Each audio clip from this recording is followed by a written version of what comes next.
Hello everyone.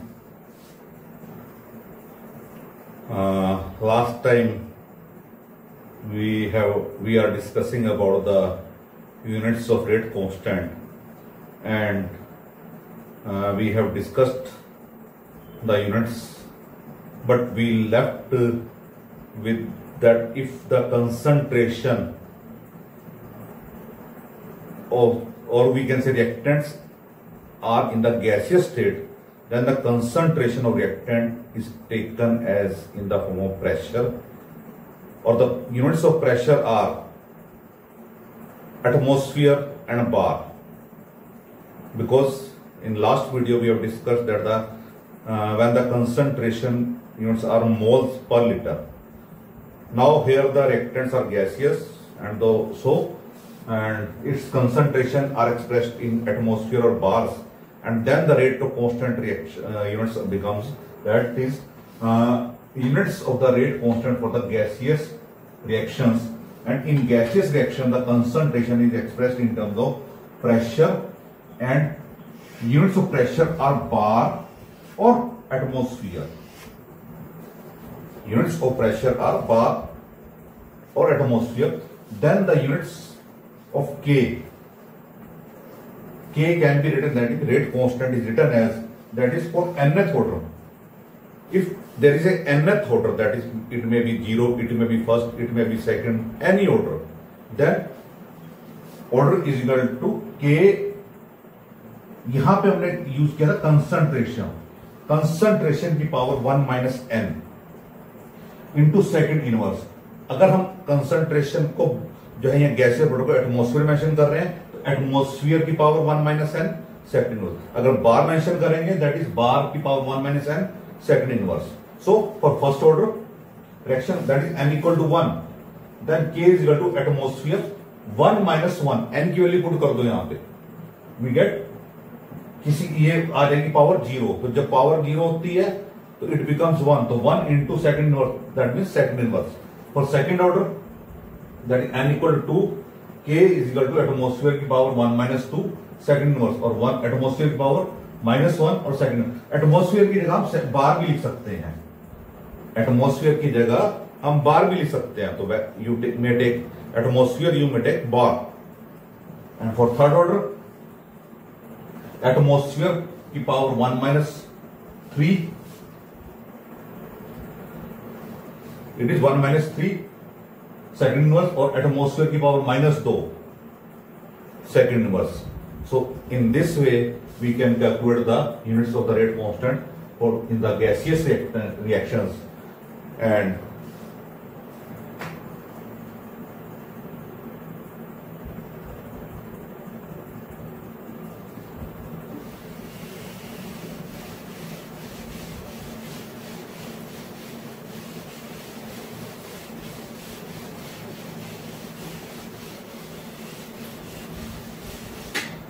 next you take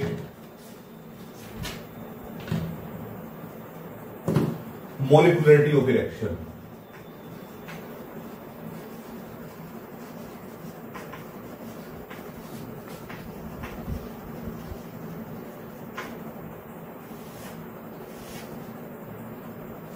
Molecularity of a reaction,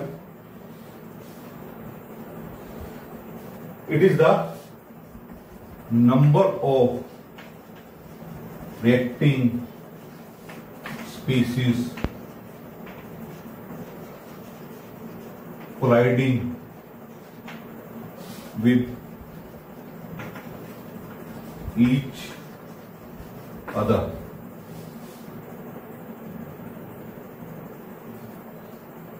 in a chemical reaction is called molecularity. कि molecularity क्या है? जितने reacting species आपस में एक दूसरे के साथ कंबाइन कर रहे हैं, that is called the molecularity of reaction. For example,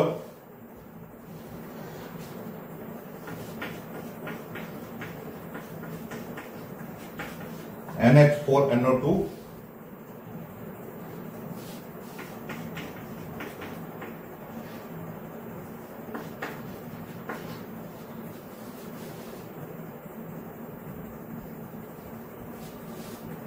its molecularity is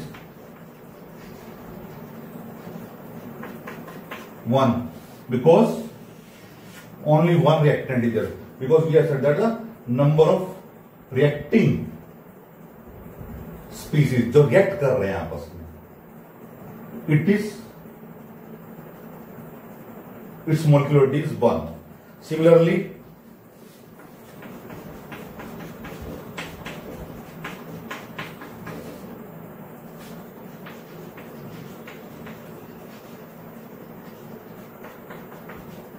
molecularity is 2. So there are number of reacting species is called the molecularity of a reaction.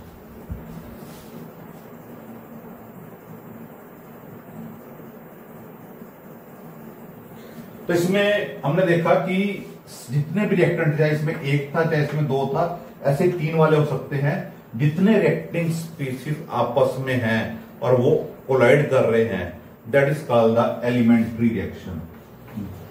These reactions are called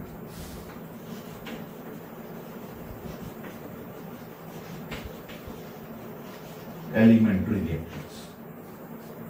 These reactions are called elementary reactions.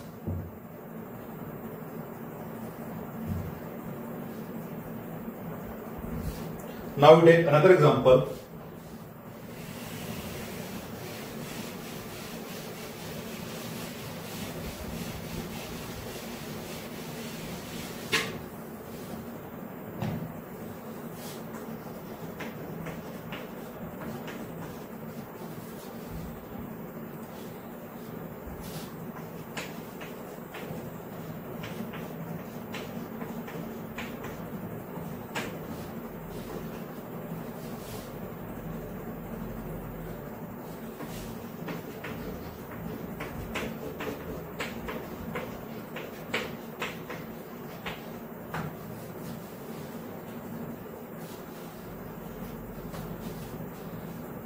अब ये example है मेरे पास जो है, इसके अंदर 2 + 5 + 16 23 reactants हैं। तो 23 रिएक्टेंट आपस में इकट्ठा कंबाइन करें तो इट मीन इसकी मोलिकुलरिटी 23 होनी चाहिए। लेकिन इतना पॉसिबल नहीं है कि 23 पार्टिकल्स इकट्ठे कंबाइन कर जाएं। तो उस समय हमें क्या सपोज करना है, तो इसमें जो एग्जांपल जो है MnO4, ये नेगेटिव है इसके ऊपर charge,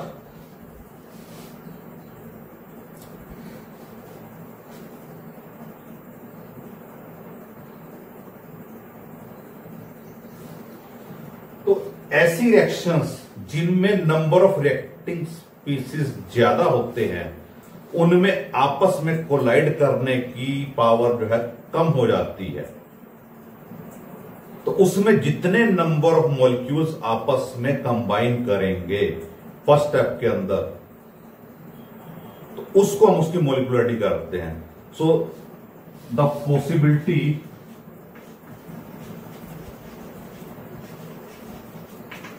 of colliding 23 particles is much less, so such type of reactions are called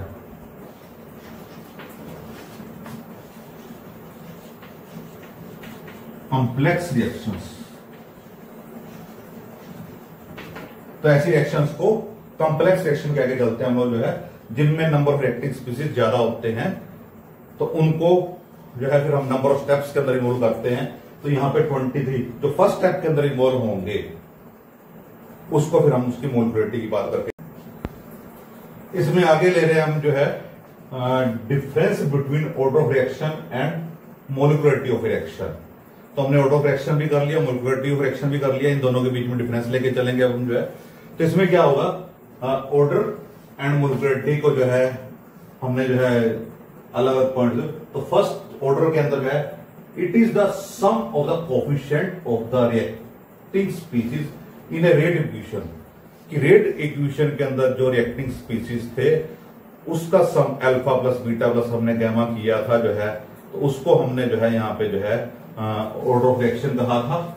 और जो मोलिकुलरिटी है it is the number of reacting species involve in a simple और एलिमेंट्री रिएक्शन। एक सिंपल रिएक्शन और elementary reaction के अंदर जो है नंबर ऑफ रिएक्टिंग स्पीसीज हैं उन सबका टोटल किया था हमने। कॉम्प्लेक्स रिएक्शन नहीं, ओनली सिंपल रिएक्शंस की हमने बात की यहाँ पे। तो उस केस में इनका sum that is called the molecularity of reaction. And then second point is it is determined experimentally. इसको हम एक्सपेरिमेंट से नोट करते हैं, इसको थ्योरेटिकली नोट करते हैं हम जो है। मोलिकुलरिटी रिएक्शन दी हुई है आपको, उसके अंदर जो है जितने रिएक्टिंग स्पीसीज हैं उनका सबका सम करना है जो सिंपल और एलिमेंट्री स्टेप के अंदर इन्वॉल्व हैं, तो उसको हम यहां पे मोलिकुलरिटी कह के करते हैं। Third point is it is derived from the rate equation. It is derived from the rate equation, यानी कि जो रेट इक्वेशन लिखते हैं उसके जो है जो कोफिशिएंट्स आते हैं उसके अंदर जो है अल्फा प्लस बीटा, उससे हम एक्सपेरिमेंटली नोट करते हैं। जबकि ये क्या है, it is derived from the mechanism of reaction.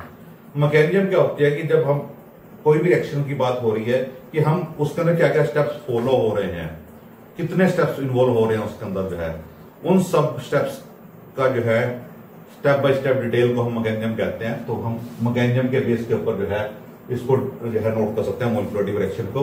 And order of reaction can be zero. तो हमने ऑर्डर ऑफ रिएक्शन की बात की थी, zero order, first order, second order, third order, fractional order, तो डिफरेंट टाइप्स के ऑर्डर्स की बात की थी। But molecularity can't be zero, it can not be zero. So these are the main point of difference between the order of reaction and molecularity reaction. Next we take determination of order of reaction.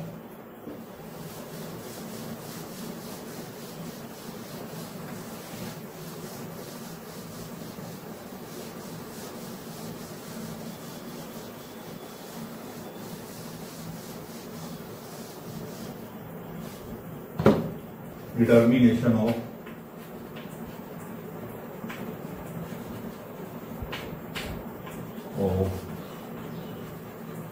order of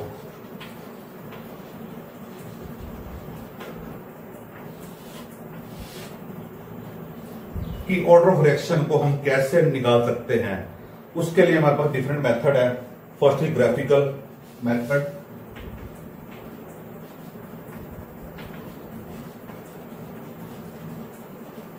second is Ostwald method,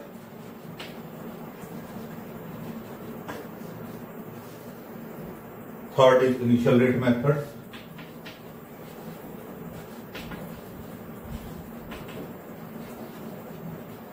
and fourth is integrated rate method.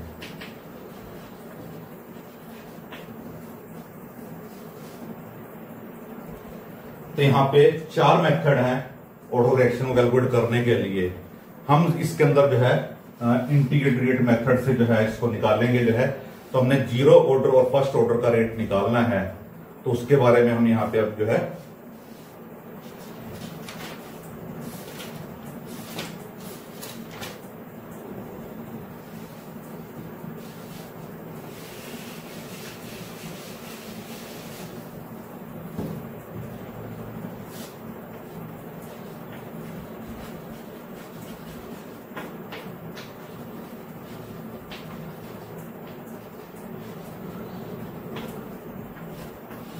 Integrated rate equation से हम कैसे निकालेंगे इसको जो है।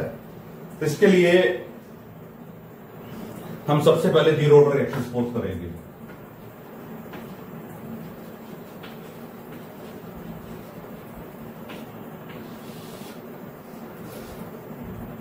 Zero order reactions क्या होती हैं, consider a zero order reaction A changes into product, then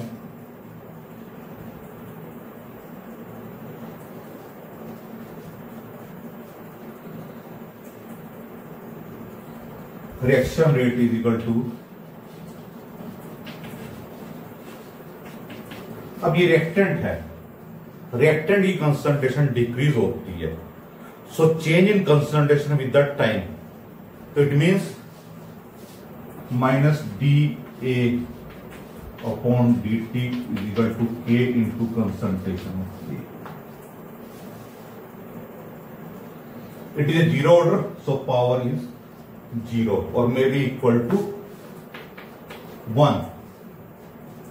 A की power 0, that means equal to 1, so equal to K. That means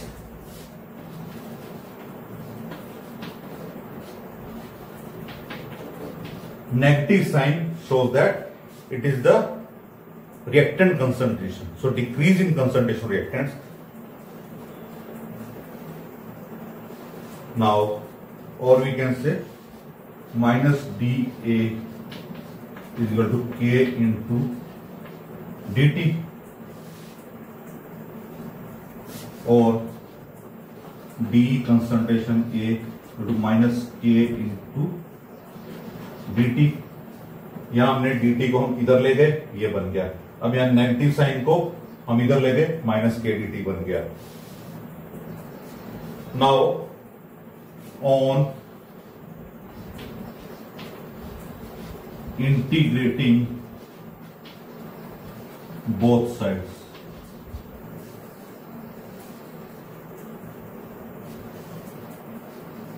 इसको इंटीग्रेशन करना है दोनों साइड के ऊपर, मैथमेटिकल एक्सप्रेशन है ये. इट बिकम्स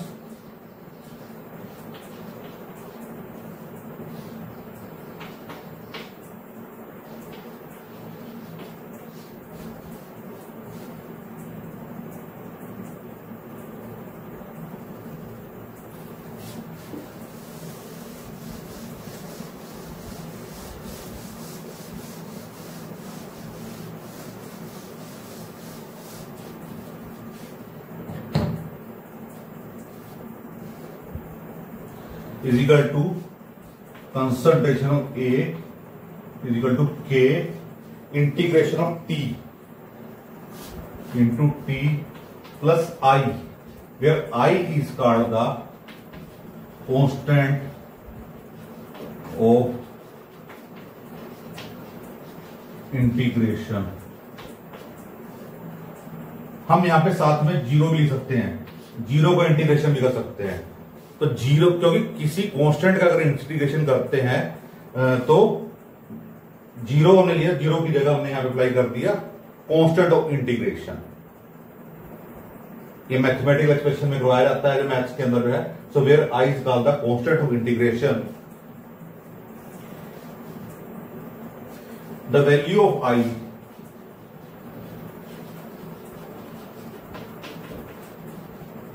कैन बी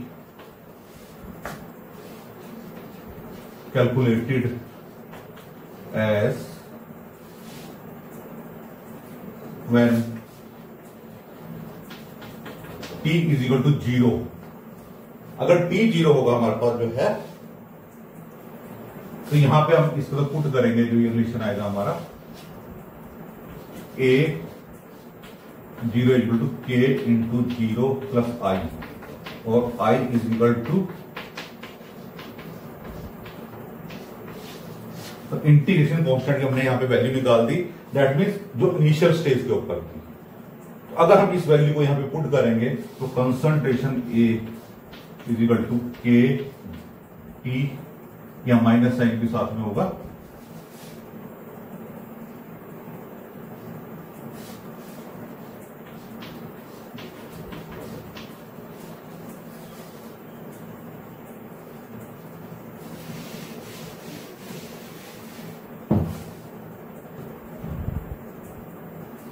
और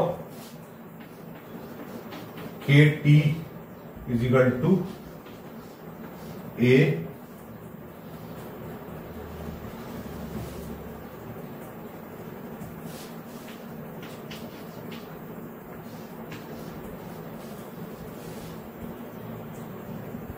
और के इज इक्वल टू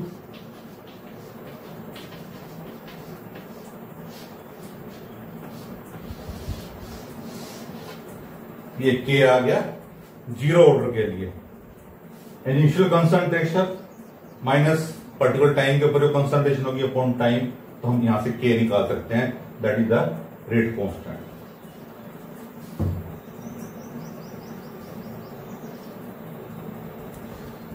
तो इसके बेस के ऊपर जो है, अगर इसके हम थोड़ी सी ग्राफिकल रिप्रेजेंटेशन मान के चलें जीरो ऑर्डर के लिए, तो हमारे पास जो है इस टाइप के कुछ रिलेशन आएंगे।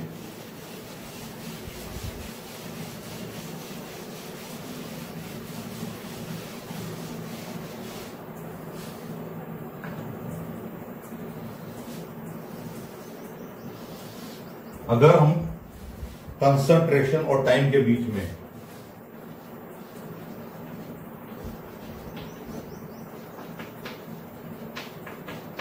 इनके बीच में ग्राफ प्लॉट करें, तो हमारा ग्राफ कुछ इस टाइप का आएगा।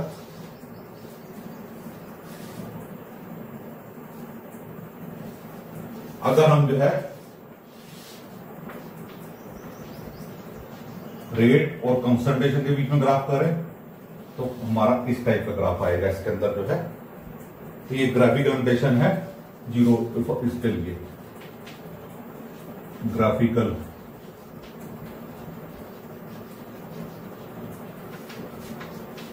और जीरो होगा।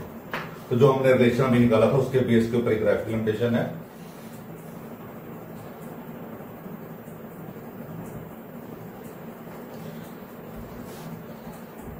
उसके बाद इसमें हम करते हैं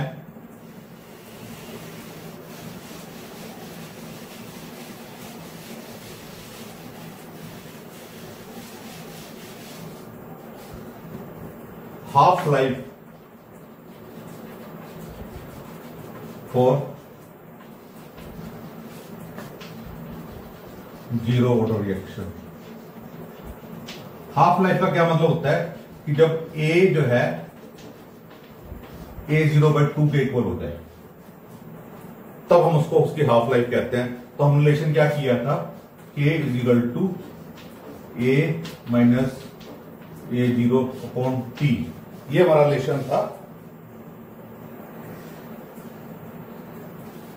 so when reactants concentration becomes half at that time, it is called half life. तो उस समय हम इसको हाफ लाइफ कहते हैं। इट मीन्स A0/2 के बराबर हो जाएगी।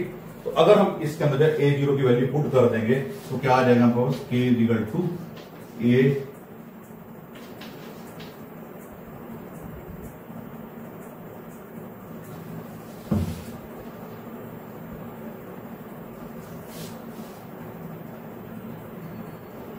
तो इसके अंदर जो है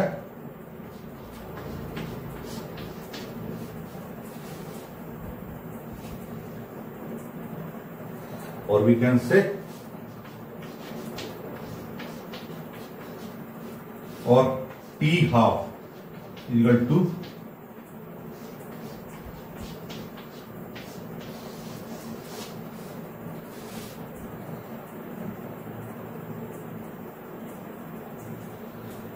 तो ये हाफ लाइफ पीरियड आ गई हमारे पास। जो है हमारे पास कंसंट्रेशन पता हो इनिशियल और उसको रेट कांस्टेंट से डिवाइड कर दें, तो we get half life period of that. Next we take first order reaction.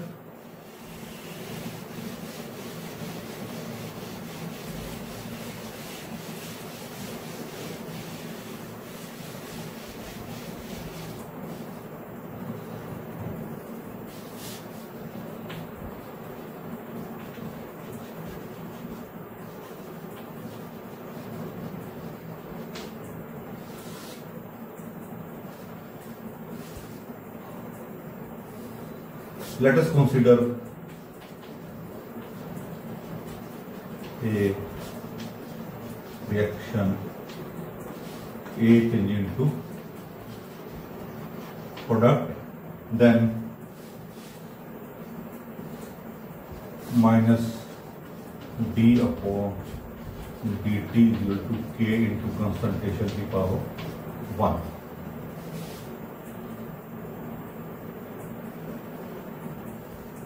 और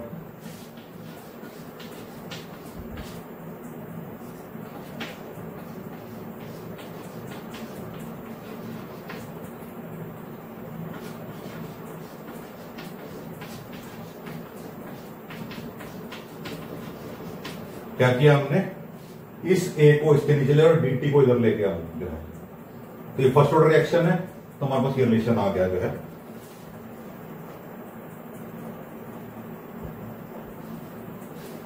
ऑन इंटीग्रेटिंग बोथ साइड्स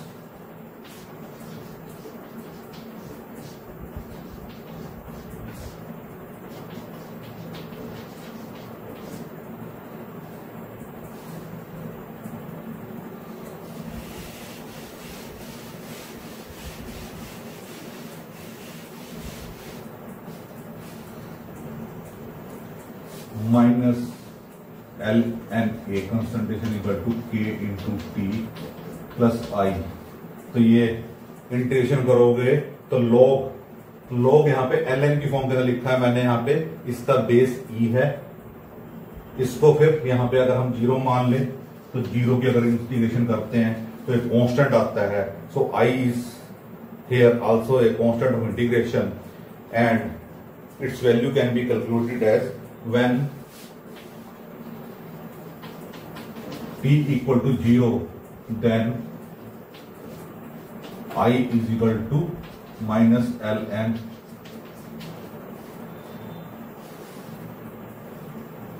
क्योंकि यहां पे जब t जीरो पुट करेंगे हम यहां पे तो I की वैल्यू इनिशियल स्टेज की आ जाएगी, तो इसलिए ln a 0 लिखा है मैंने यहां पे। तो अगर हम वैल्यू पुट कर देंगे L N A equal to के T minus L N A note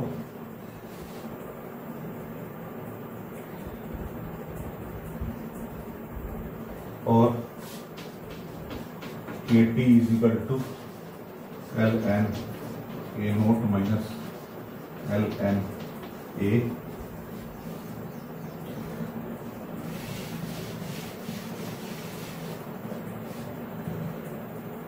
log a minus log b, log a minus log b होता है log a अपॉन b, और we can say L N A naught upon a।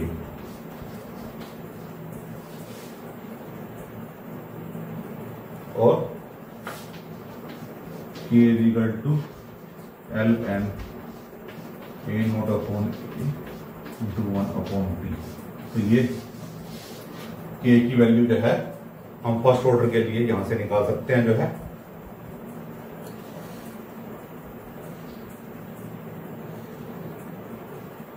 This is called the integrated rate equation for first order reaction कि ये integrated reaction for the first order है ये।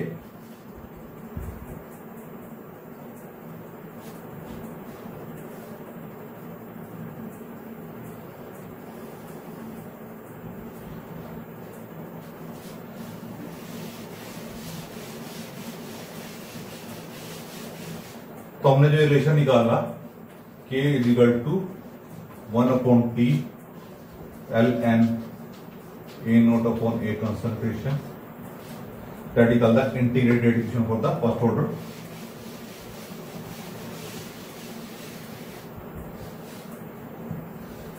अगर हम जैसे हमने रिएक्शन सपोज की थी ए चेंज इनटू प्रोडक्ट, तो when t equal to 0 it is suppose to be A, ये 0 है हमारे पास। तो अगर हम इसको x मान लें पर्टिकुलर टाइम तो ये हो जाएगा a माइनस एक्स। तो हम ये वैल्यूज अगर इसका हम पुट करें और इस ln को हम जो है एल एन को अगर लॉग में कन्वर्ट करना है तो 2.303 से हमें मल्टीप्लाई करना पड़ता है जो है। तो हमारे पास क्या लिखना है k is equal to 2.303 upon t log A upon A minus x, क्योंकि ए जीरो क्या था, इनिशियल कंसंट्रेशन, पर्टिकुलर टाइम के ऊपर क्या था ये। तो जब हम कहते हैं हाफ लाइफ,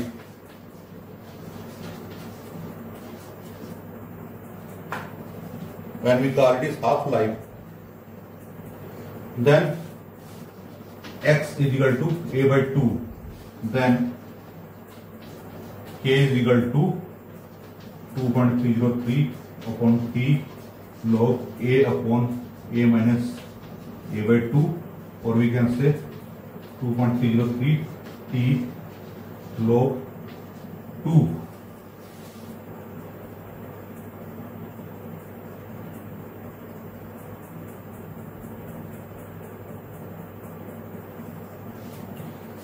तो इसमें log 2 की वैल्यू अगर पुट करेंगे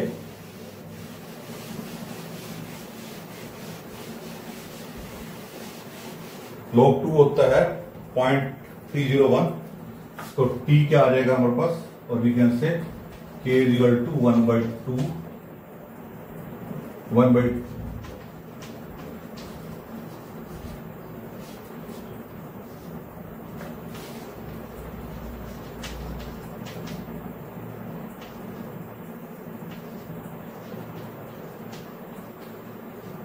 log 2 की वैल्यू होती है 0.3010। तो अगर हम इसमें पुट कर देंगे तो k is equal 2.303 upon t into 0.301 और t half is equal to 2, ये 0.59 हमारा आएगा 0.693। तो ये हाफ लाइफ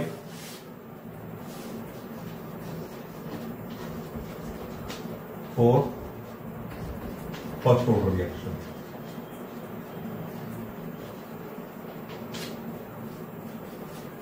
अब ये इनिशियल कंसंट्रेशन का इंडिपेंडेंट है, ये कंसंट्रेशन ऑफ रिएक्टेंट से इंडिपेंडेंट है ये। तो first order half life is independent of the concentration of reactants, तो टी हाफ 0.693 अपॉन के। तो ये इसके अंदर जो है हमने इसकी वैल्यू निकाल दी। अगर इसके अंदर हम जो है इसकी ग्राफिकल रिप्रेजेंटेशन करें तो इसके अंदर जो है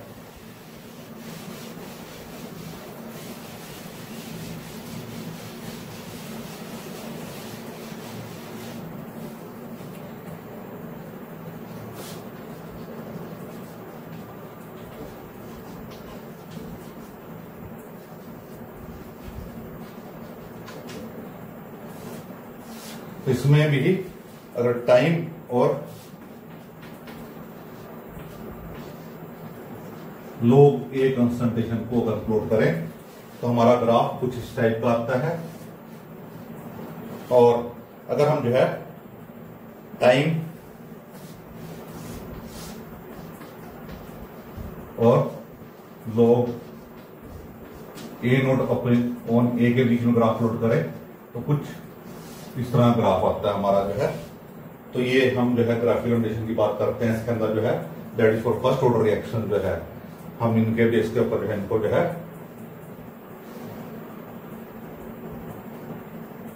तो ये था। इसके अंदर जो है जीरो ऑर्डर फर्स्ट ऑर्डर का जो है हमने इंटीग्रेटेड मेथड से जो है रेट निकालना था हमने।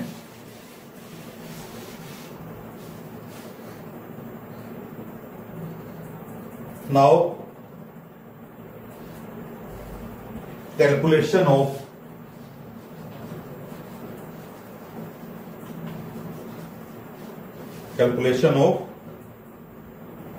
amount of reactants,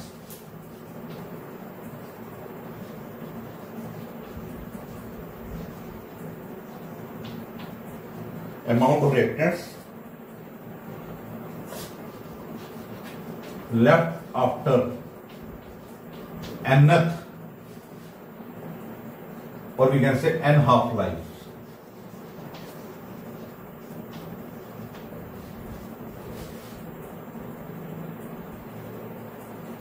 तो इसमें amount of reactant left after one half life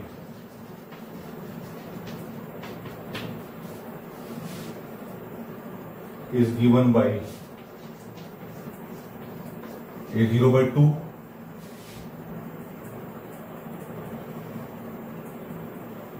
to half life के बाद क्या होगा,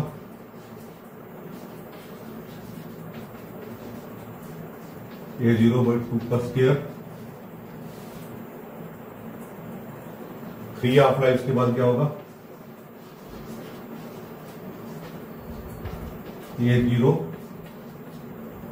2 की power 3।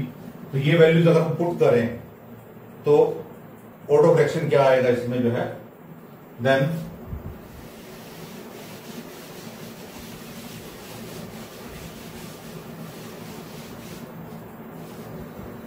Calculation of auto fraction,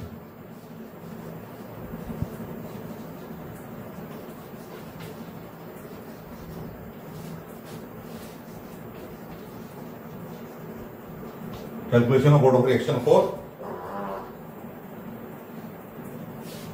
from half life। तो अगर हम इससे करना हो फॉर जीरो ऑर्डर,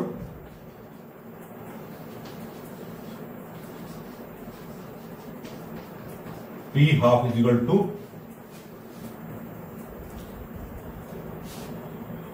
और we can say proportional to A0, और फर्स्ट ऑर्डर के लिए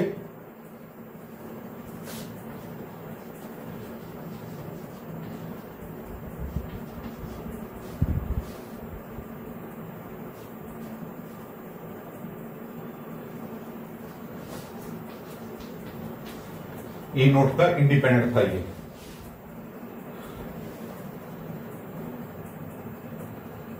और सेकंड ऑर्डर के लिए क्या होगा,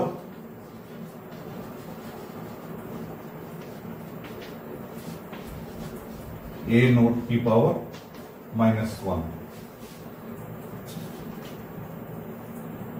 तो इस तरह से जो है हम इनके जो है हाफ लाइफ के अंदर ऑर्डर निकाल सकते हैं। तो आज हम इतना ही करेंगे, बाकी हम नेक्स्ट वीडियो में करेंगे। तो इसको भी जो है आपने जो है लाइक शेयर और सब्सक्राइब जरूर करना है। तो धन्यवाद आज के लिए, थैंक्स।